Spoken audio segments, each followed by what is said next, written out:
Well, hi everybody again. This is Rose Massey speaking, and we're back with some video series for the garden to table with community partnerships. I wish we could have met again together face to face, but that wasn't going to happen.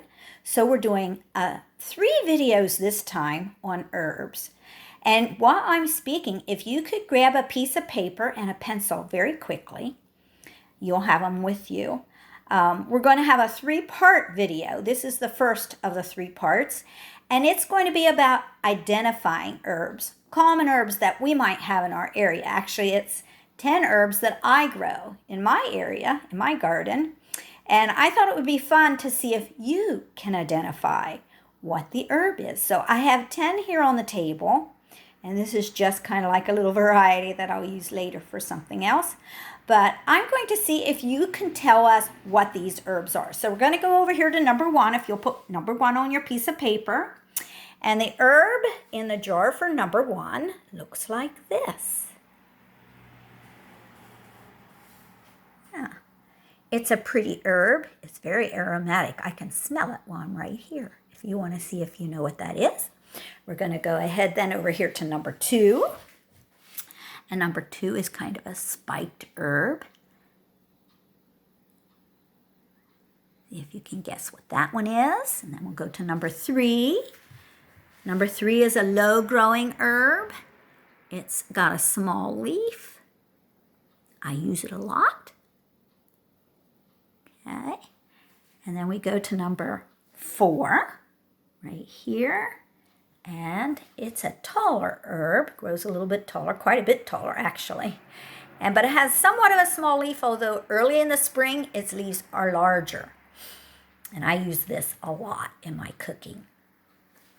And number 5 is one that you may not know. I'm not sure. Let's see.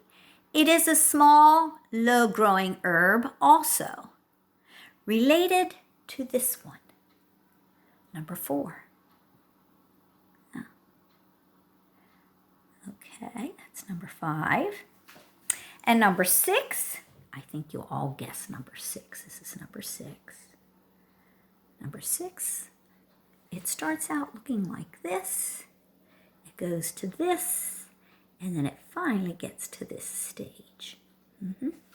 That's number 6. Number 7, come around this way. Number 7, I have 2 varieties. You may identify long spiked things. Mine is not flowering right now. It was, but it's not anymore. That's number 7. We'll go around here to number 8. Number 8, you can put on your paper, and it looks like this. I think most of you probably use this in some of your dishes. My bush is huge. And then we go to number 9. And I think most of you know what number 9 is, actually. I use this all the time. I have a row of it. If we were gathering together, we would have done something with this together. But we aren't. And then number 10, I think also will be one that's very common to you. I have this one planted by my back door, so that every time I walk in and out, I can take a little sprig and just chew on it. Yeah. Okay, those are the 10.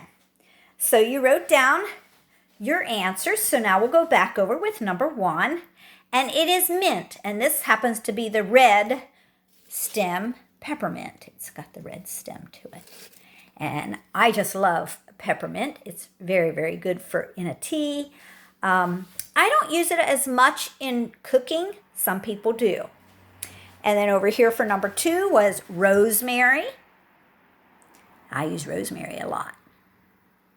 We'll talk about how we use it in different things. I love it.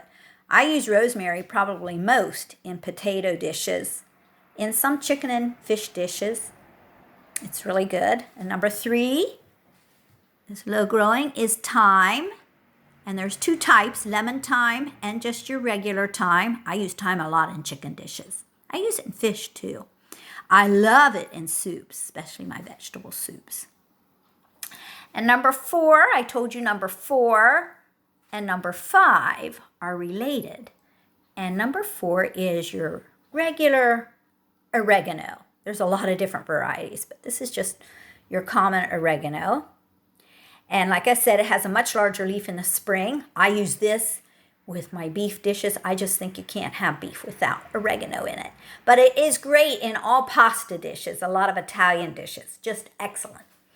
And this is Greek oregano. Greek oregano grows low and it's milder, a lot milder. And I use it more often if I'm going to use an oil or something where I have a milder vegetable. And then we go to number 6, which of course was dill. I actually dry the dill weed, that's what they call it. And this is in its forming stage of the seed, and of course here it's dried. All I'd have to do is take it off and put it in my freezer and it's ready to use. And we use a lot of dill on different things. I have a recipe I'd like to share at some point with you. You can ask me for recipes. I use it for fish, and it's really good. And this is 2 varieties, number 7, of chives. This is your regular chives, and this is your, I'm going to pull it out a little bit. This is your garlic chives, and it does have a garlic flavor. It really does. I dry both of these, and we'll talk about that later. Chives has a lot of, I use it in a lot of potato dishes. Oh, I just love chives in potato dishes. And then we're going to go back over here to number 8. And of course, that is sage. Sage and chicken just kind of go hand in hand. Glove and glove, yes. Number 9 is basil. I use basil in my pasta. I use it. I can my tomatoes in basil, most of it. I love basil in just about anything. I love the flavor of basil. And number 10, of course, is parsley. Yes. And I just didn't know what to tell you about parsley, except that I don't think I could cook without parsley. I use it in everything. But I'm going to come back over here and tell you that you can ask me, just email me, about using herbs in foods for flavor and health. And what I did was, like I have for basil, a little bit about it, what you can use it for, common uses, and then I have the picture of it so that you can identify it. And I've done that for all of them that we saw today. I'm just going to go through so you can kind of see. And of course I have my sources, which sometimes my sources is me too. But I hope this was interesting. Please don't forget to ask me at the email after you get this, or ask Community Partnerships about the flyers. You can email me. I'll be emailing you out that I've been doing the video. So thank you very much. I think that's the end for today, and we'll be back with a video about drying herbs next.